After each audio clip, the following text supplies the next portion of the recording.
Hi guys, just seeing if there's anybody with me at the moment. Oh great, I'm actually live, which is fantastic. So just thought I'd first of all just tune in, see how everybody is. I hope everybody is safe and well, which is the most important thing. Yeah, the reason what I wanted to do is just briefly talk to you about Facebook, really. So and yeah, just spare me a second. I just want to add a few more bits and pieces here. Yeah. So basically, Facebook's an interesting one. You know, a lot of people want to know how to utilise the best of Facebook. Now, to explain to you in a nutshell, the problem that happened is with Facebook is that organic engagement stopped. Once upon a time, when Facebook first came out, it was simple because you could post and it would go everywhere to your friends. Now they put a limit on the amount of people that your actual post circulates to, because what Facebook want you to do, they want you to pay. They want you to pay for ads. They want you to pay to boost your posts. So everything's a matter of money, really, to obviously to get your post out there if you really want to get it out. But however, there are other ways now, so you don't have to spend any money. The key is, when you post on Facebook, do not try and sell things to people. Don't try and sell. Don't be too blatant to sell things to people. Say, for example, you're a okay, we can put, for example, you're a photographer. You're a wedding photographer, and all you're doing is promoting your link, saying, I'm a wedding photographer, you know, I charge this, I charge that, I'll do this, I'll do that. That's not good, to be honest with you. And I don't think people like that. I think what people like is they want you to sell them the value of what a photographer can offer. What are your USPs? That's the most important thing. What are your unique selling points as a photographer? So, you know, this is what you need to think about. This is how you need to create your Facebook post. You need to create it with your unique selling points, not with price in mind, because people now will basically, there's a lot of shoppers out there. There's more shoppers than ever.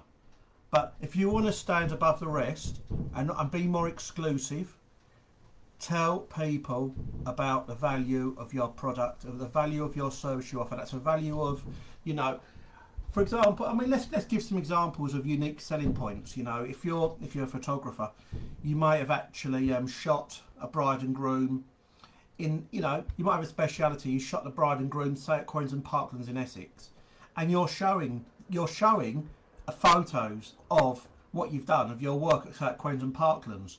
And if you've got reviews to couple that as well, say from the venue or from the client, you know, obviously substantiating what you've done, then even better still. Because that's building up the prospect to a new prospect to actually want to buy from you. You know, without even price even coming into it, they're seeing your work, they're seeing your credentials, they're seeing your portfolio, and that's what people like. You know, I mean, another very good way of selling on Facebook is by doing a lead magnet. Now, I absolutely love lead magnets. Now, what a lead magnet is basically a little advertisement on your Facebook group. Well, it's not so much an advertisement, it's for potential prospects to click. Say, for example, you want to give 5 reasons why this, 5 reasons why that, 5 reasons that will mean something to the client. So let's go down the photography route again. I mean, I love it when I talk about photographers. I've got so many photography friends, and I love to help them whenever I can, as well as everyone else across the industry. But you say I'm quite close to a lot of different photographers, and what a photographer could do is 5 reasons why my product is of value. So what they'll do is you'll set up something very attractive to them, a little comment, or maybe a little video or something, and they can click. They can actually click on the on that little slide or a small video or something, and they can put their email address in, and it will send them 5 reasons why. You know, 5 reasons about that are valuing your product, 5 reasons about the solution, or even 5 reasons that's going to help them. That's going to help them choose a photographer. So, you know, it's really, really good. Click magnets, link magnets, really, really, really, really work. I always recommend sales magnets for people. So once again, the way you actually do it is just set up a little, it's like a little cast, a little webcast, a small, something small on your page, basically on your say on your business page, which is what most people actually do. All it is basically a post, and you're putting a link to your website on there, and above it you're actually saying, you know, here are 5 reasons why, you know, to choose the perfect photographer. So what I'll do is that they'll click onto that, they'll go straight onto your blog, how, you know, and but before they go onto your blog, they actually have to put the email address in. They actually have to give your email address. So they go onto your blog, and then it will unlock, and it will tell them the 5 pieces, the 5 reasons why. Or what will generally happen is, you know, they'll click, they'll come straight up, they'll come literally straight onto you. That you'll ask for their email address, and then you'll send them details back. So it works either way, because I've seen it where I've done it in the past, where literally, you know, I've been on my page, I put something on, you know, up on there, 5 reasons to use a wedding planner. And now when I use 5 reasons to use a wedding planner, and what I've actually done is, you know, please kindly send me a request for your 5 links, for 5 reasons you want to read 5 reasons as a wedding planner. So what they've done is it's come through to my email. Yes, please send me 5 reasons. And the beauty of that is you've got their email address. So that's a prospect for you. You can build on that prospect. That gives you a prospect straight away, which you can tell them about yourself. You can write to them, tell them about the solution you offer, the value you give, and what you're going to potentially do for them on a day, and see what they're looking for. Just take it from there. Some may be in a position to want a book.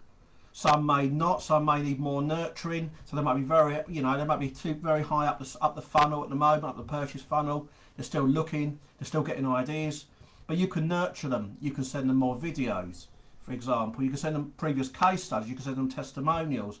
You know, just to get their appetite, really, really raise their appetite up nicely. So they'll want to come to you when it comes to the actual time of booking. So, you know, as well, talking about Facebook ads can work, because, I mean, you know, what I quite like about Facebook ads, in all honesty, is one really, really good thing.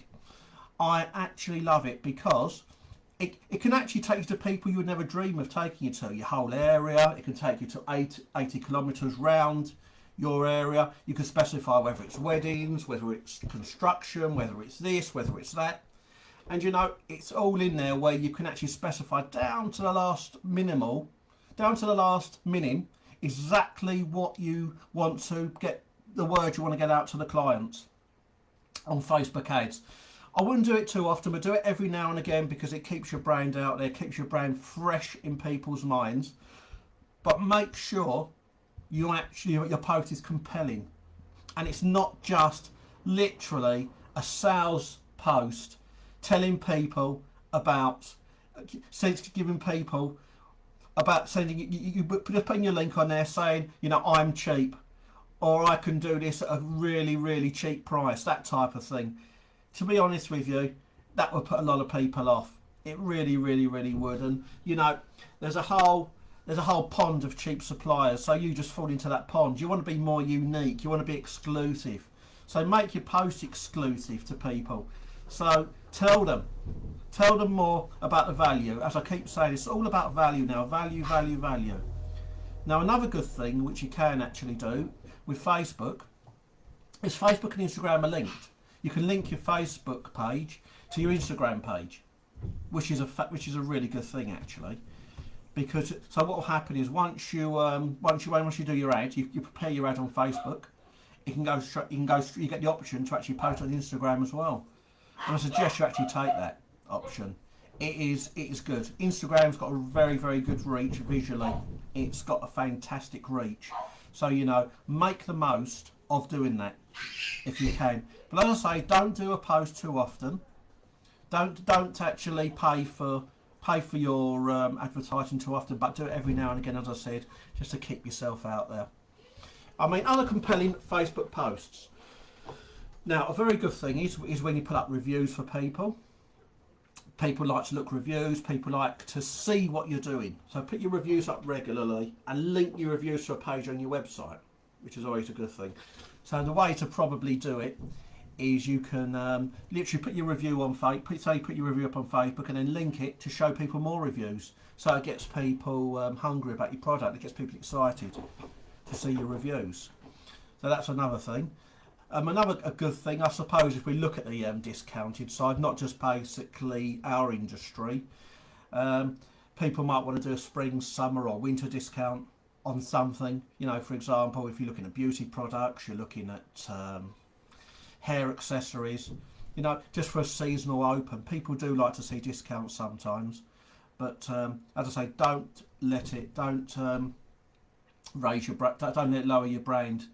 Depends on upon what you're doing, but I know, but people do like to see if discounts. If there's a lead magnet and it's saying about discounts, you will get a lot of clicks, but you might not get the right kind of customer. You might not get people paying the type of money that you want. So there are sort of pros and cons depending if you want to work on volume or if you want to work on more quality. That's something you sort of need to bear in mind. Polls are really good. Now, if you can do a Facebook poll in your group, that's lovely because that always interacts everybody.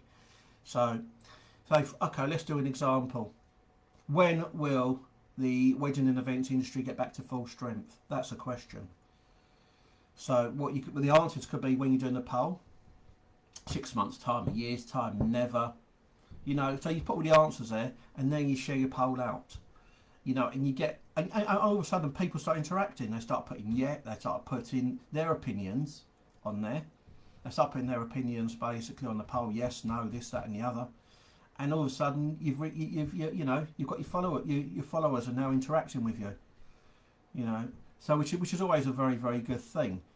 It's all about interacting with your followers. But I do say one thing. Don't let it be about business all the time. You've got a business page, okay, you're going to post about your business naturally, but also tell people sometimes what's going on in your life, that type of thing. Just so, you know, people get to know a little bit about you. That's very important. Yeah. So, as I say, it'll be a pleasure to discuss any possibilities if you would like to have a chat with me personally about my consultancy, you know, it will really help. You'll be very extensive. We'll talk about what you're looking for, what your aims are, and, you know, and let's go from there. So that was just Facebook on the whole, but as I say, there's so much more we can go into. There's Instagram, there's LinkedIn, there's Pinterest, they're talking about sales funnels, purchase funnels. It doesn't end there. There's blogging. There's so much behind it to raise that customer awareness to where you need to be. So once again, thank you very much for tuning in. I'm Jonathan Waterman and I look forward to hearing from you soon. Thank you again. Thank you.